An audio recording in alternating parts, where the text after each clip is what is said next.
నమస్కారం ఘంటారావానికి స్వాగతం. ముందుగా ప్రధానాంశాలు.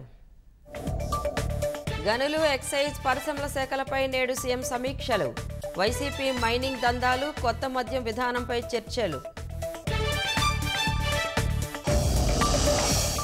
1,30,000 కోట్ల అంచనాతో ఓటాన్ అకౌంట్ బడ్జెట్ ఆమోదం కోసం గవర్నర్కు పంపిన ప్రభుత్వం.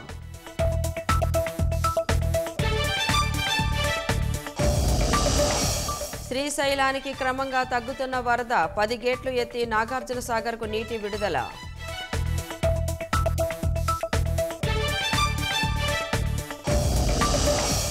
నివాస ప్రాంతాలే వాణిజ్య స్థలాలుగా టీడీఆర్ బాండ్లు, వైసీపీ నేతలు 2,000 కోట్లు మేసినట్లు ఆరోపణలు.